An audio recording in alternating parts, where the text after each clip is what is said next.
En esta segunda parte de la charla con Rolly Eggman, que habíamos dejado, una charla que, como decíamos la vez pasada también, tiene para 5 programas de 5 horas cada uno, ¿no? Pero digo, la radio, los medios de comunicación tienen por ahí esa tiranía del tiempo y hacer un resumen de todo lo sucedido.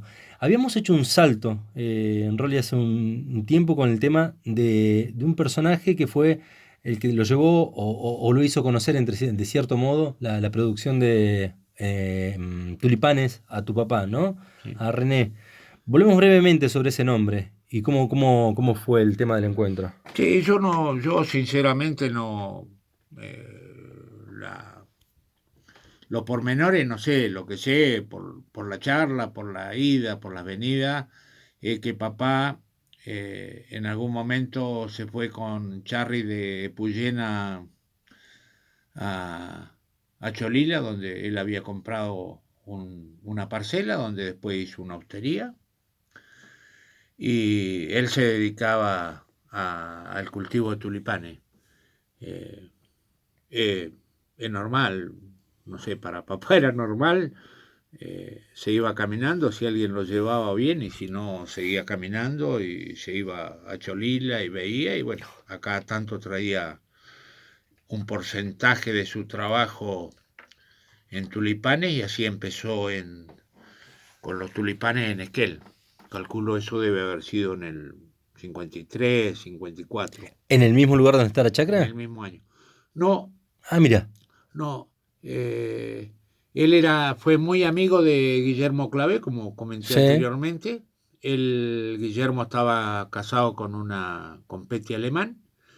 Los alemanes en ese momento tenían varios lugares, solares, chacra y esas cosas. Y él empezó con el tema de los tulipanes en una chacra que estaba al lado de al frente, para el lado este, de lo que ahora es la Escuela 54. En ese barrio había una chacra y ahí empezó. Y ahí también empezó con el tema de las verduras, porque se dio cuenta que no solo de tulipanes podía vivir, que tenía que completar un poco el año. Él, sinceramente, él vino a Esquel contratado por el señor Antonio Criado para atender el tambo que en su momento tenía acá del barrio de Los Sauces, un poco para arriba.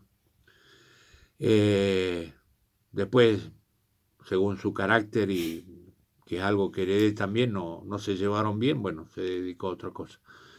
Eh, Y nuestra casa estaba en la calle Sarmiento al 150 y teníamos un vivero, o sea, teníamos, digo yo, perdón. Él tenía un vivero y mi mamá empezó a aprovechar la situación de los tulipanes y esas cosas poniendo una florería y así nació Jardín Los Arrayanes. Eh, Teníamos ese lugar, un cuarto manzana, vivíamos en un cuarto manzana ahí en la Sarmiento, que era de Petty Alemán. Después mis padres lo compraron y la producción de flores y de verduras grandes la tenía ahí al frente de la Escuela 54. Mirá. En el año 65 se le presenta la oportunidad, le vende la casa en ese momento a Roberto Müller, que ahí fue Que recién donde apareció, recién apareció, Curiosamente recién apareció curiosamente ahí. recién apareció, que ahí fue en la casa que él hizo hacer, que se la hizo Camilo Braese. Eh, Esa casa después ahí funcionó el restaurante Casis. Y papá le compra, en el año 65, le compra la chacra a Catalina, la viuda de Arza, en el lugar donde hoy estamos, donde estamos Emblemático instalados. lugar. Sí. Eh, Sigue funcionando como, o sea, se puso las pilas, él era viverista, hacía verduras, hacía este, distribuidor de plantas, era representante de Rosauer, traía frutales, traía, o sea, se dedicaba. Mi papá fue una persona que profesionalmente, yo siempre digo, se hubiera dedicado a hacer fósforo y hubiera prosperado, porque tiene una Era su actitud, capacidad, ¿no? no, no, tiene una capacidad empresarial tremenda. Y cuando compró la chacra esta, volvió al amor de su vida. El amor de su vida eran las vacas lecheras. Y en esa chacra armó un tambo. Un tambo en ese momento con toda la de la ley, con máquina de ordeñar, con lugar para estabular. Después compró una chacra en Trevelin porque no le alcanzaban las hectáreas que tenía acá para la recría de animales y eso, pero siguió siendo productor de tulipanes. En ese momento, calculo entre el 65 y el 70, llegó a ser el mayor productor de tulipanes de Sudamérica. Qué O barbaridad. sea, tenía, o sea, ¿Hacia y dónde exportaba? él, ¿Mercado interno, disculpa, mercado interno también sí, sí, él generalmente hacía mercado Ujú. interno. Un mérito que por ahí nadie conoce, pero es un mérito de él, es que todavía en el mercado de tulipanes del mundo hay una variedad de tulipanes que se llama Esquel. Es una variedad que hizo él, tenía una capacidad, o sea, no solo era capacidad de trabajo, sino capacidad como genetista, como persona. Hay una ¿Autodidacta en todo lo que iba eh, agendando en su conocimiento? no, no sé si yo creo que la palabra autodidacta no le cabe porque él era un estudioso, o sea, yo creo que Pero lo buscaba, autodidacta, digo, lo buscaba a eso de, digo, autodidacta en el sentido de que él buscaba la información para no, no, nutrirse, sí, sí, etcétera. A sí, eso se me refiero, ¿no? manejaba, sí, No, sí, no sí, es que de la nada, digo, no, tipo no, no, estudioso, pero que sí, sí, sí, buscaba. él vivía en sí, eh, ponía la excusa que iba a visitar a los padres mientras vivieron en Suiza, pero su base del viaje a Europa era Holanda, y iba y tenía contacto con genetistas y estaba, o sea, era una persona que tenía capacidad técnica y para poder evolucionar en lo que hacía. Eh, Nunca dejó, en el invierno, cuando todos decían que no se podía hacer nada, él salía a la montaña, porque era otro de los amores. Mi viejo era muy enamoradizo, no sé, por ahí algo yo heredé, no mucho, pero me quedé con las mujeres nomás, no, no, no con salir a caminar. Este, eh, en el 56 fue cabeza de expedición al Cerro Torre, lo que hoy se llaman las Torres del Paine, cerca de Fitzroy, en Santa Cruz, del hielo continental. Y después tiene la suerte de haber mirado a toda la zona nuestra desde las altas cumbres de las montañas que nos rodean. Tiene varias cumbres también en Santa Cruz. Y bueno, se conoce también su pasión por el esquí y su pasión por el Club Andino Esquel, Totalmente. que por ahí que creo que es la institución que reconoce su colaboración o su actividad y todo, el refugio hoy del Club Andino en La Hoya lleva su nombre. Y bueno, y siguió trabajando, después era una persona Me eh, hablabas también de una persona muy culta, ¿no? muy Tu papá. culta, sí, sí, muy culta. Él se le acababa el querosén de la Petromag leyendo a la noche, y a las 4 de la mañana se levantaba a ordeñar. Y si uno iba a ver su mesa de luz, había 2 o 3 libros en 2 o 3 idiomas distintos. Eh, Recibió muchas intervenciones en su momento que tenemos que reconocer en la política argentina, intervenciones de Fuerzas Armadas y esa, porque se decía que era marxista, comunista, socialista, se decía que estaba en contra de... No, no, él tenía una capacidad y él siempre decía, estoy en un país que me abrigó, yo pago los impuestos y yo puedo decir lo que tengo, que creo que tengo que decir. O sea, tenía tenía un carácter, o sea, tenía un grupo de amigos. ¿Quiénes recordás como amigos de tu padre? Franco Panicia, yo creo que uno de los mejores amigos de él, con el que más discutía, porque tenía una capacidad, y él me decía, siempre trata de estar en contra del otro para que te enseñen o te demuestren el punto de vista. Él siempre discutía. A propósito, para... A propósito, Claro, sí, claro, sí. claro. Él sabía que él estaba equivocado, pero él siempre discutía, él siempre. Un gran amigo de él, una gran persona que lo apoyó mucho fue Roberto Porcel de Peralta.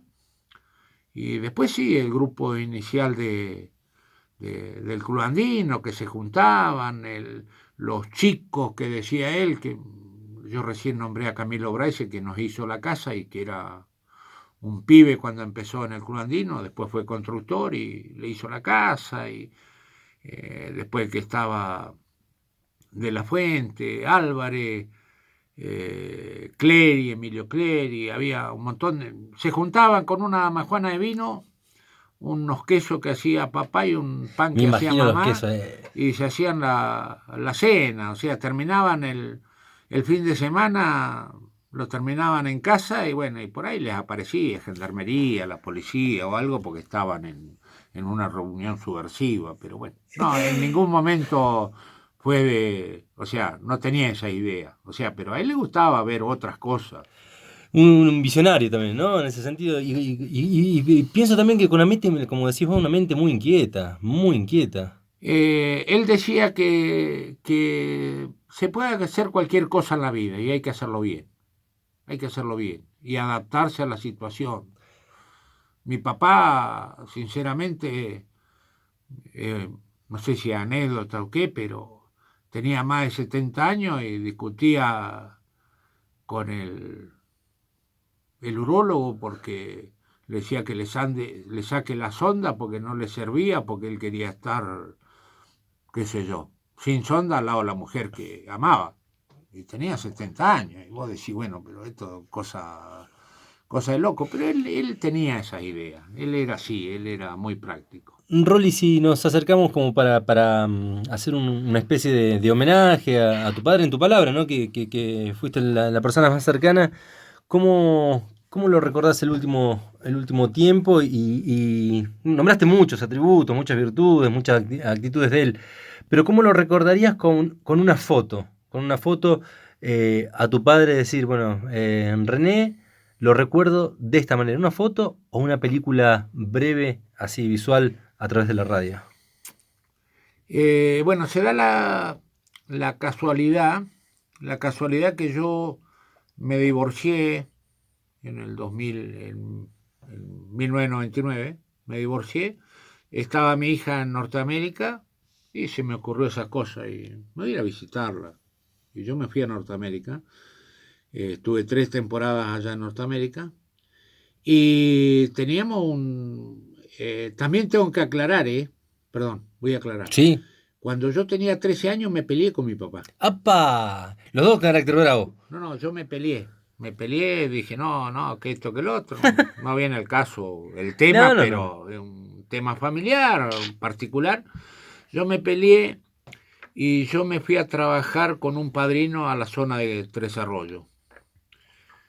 Un vasco espectacular, para mí un segundo padre, un vasco espectacular, que me sacó, o sea, me encontró la hebra y me dijo, este es porfiado, yo le voy a ganar. ¿Eh? O sea, pues yo me siento porfiado, pero él me dijo, me voy a ganar. Me hizo trabajé con él una temporada, por eso creo que papá también me dejó ir. Me hizo trabajar una temporada de cosecha y me tenía todos los datos y todo para entrar en la escuela agrícola de Tandil. Así que yo rendí, me llevó, rendí, entré y bueno, después hice un secundario de 3 años, o sea, completé el secundario en el Ramón Santa Marina de Tandil y me recibí de agrónomo. Eh, y tenemos una cosa en común, o sea, una cosa en común, cosa que yo heredé. Eh, Yo desde en el año 65, cuando papá compró la chacra, me mandó a mí que supervisara la chacra. Calculo, 65, 13 años. Yo tenía que ir a supervisar la chacra. Lo único que tenía, según él, lo único que tenía que hacer era anotar todos los días todo lo que se hacía. Tenía empleados, tenía esto, tenía la oveja, todo lo que había, pero vos anotá todo. Yo tengo la costumbre de ese momento que desde el año 65 yo escribo un diario, todos los días escribo lo que pasa, lo que no pasa, lo que gasté, lo que no gasté y todo. Hasta centavos, como Sí, contabas. sí, hasta centavo. Mi papá era de centavo. Y cuando yo viajé a Norteamérica teníamos una relación episcopal, o sea, carta que iba, carta que venía. Todavía no estaba el tema del internet. Mi papá nunca fue, también yo eso heredé, no soy medio contra pantalla, ¿no? Yo escribo algo, miro algo escrito y me lo acuerdo, lo que sale en la pantalla, no, por ahí no me lo acuerdo. Y yo me fui a trabajar, tuve una buena relación con una compañía importante una de las condiciones era primero por el tema del divorcio, después por tema de que papá no estaba en buena salud y eso, yo cada 3 meses viajaba, volvía a la Argentina. Y bueno, llegó así que en el 2001 vine todos los años, seguro venía a mediados de septiembre, pues tengo mis hijos que cumplen años a mediados de septiembre, yo cumplo el 19, tengo un hijo que también cumple el 19, me vine a principios de septiembre y fue el tema de las Torres Gemelas, que después se suspendió el viaje. Y en ese momento ya papá estaba un poquito desahuciado con su vida, por su salud, por esa cosa. Él siempre me dijo, quiero ser una persona que decidió cómo vivir y quiero decidir cómo morir. Es algo fuerte, puede ser, no sé cómo se puede decir, soberbio, pero él pedía eso. Así que por esa situación yo me quedé un tiempo acá, organicé algunos laburos que tenía, pues siempre tuve la suerte de hacer algunos trabajos. Empecé con mi trabajo del cual me estaba especializando en Norteamérica y, y fue así que me quedé. Este, eh, Él decidió un momento, un domingo, decidió, me dijo, ni me más, en suizo alemán, que que quiere decir no más, y tuve la suerte de acompañarlo su último momento tomando un mate en la cama y de su casa, porque él no quería no quería nada. Él decidió. Él decidió, o sea, yo creo que la voluntad, Hasta último momento tuvo su voluntad su firme. voluntad. Después tuve problemas, sinceramente, tuve problemas con los médicos y eso, porque no había llamado, porque no habían ido, porque no lo habían inducido, porque no lo habían puesto sonda por esto o lo otro, pero bueno, fue su decisión. Este, pero por suerte fue, o sea, tengo la tranquilidad que fue lo que él quiso. Equivocadamente o no, las decisiones que tomé en el momento pueden ser, pero él es lo que quiso. Por eso, en todo lo que hizo, fue un visionario, fue un visionario, eh, ayudó a un montón de gente, a un montón, digo, sí, un montón de gente en la zona para seguir con los tulipanes. Él decidió que no quería seguir con los tulipanes porque no llegó un momento que no podía manejar al personal, o sea, no había personal decidido para hacerlo. Así lo ayudó a Carlito Ledesma, a Cuadrado, a, a varias gente, a varios que estaban.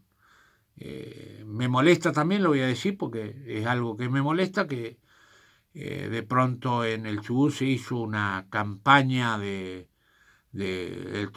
Chubut produce tulipanes, la producción de tulipanes, y no se consideró a la persona que creo yo que era idónea, y eso mismo pasó con Mario William con el tema de los ajos. o sea, proyecto de gobierno que por ahí están agarrados un poco del aire, con buena intención, pero agarrados un poco del aire. Rolly, ¿fue los tulipanes o eran los tulipanes el punto de encuentro y se nos fue gratamente al recorrido por la biografía, no solamente tuya, sino nos ayudaste a conocerlo un poco más a René? Te agradecemos enormemente esto, ¿eh? Muchas gracias. Rolly Ekman, aquí con la palabra de Rolly aprendimos a conocer un poco más a aquel que llamamos a René Ekman y esa esquina conocida del ingreso de Esquel.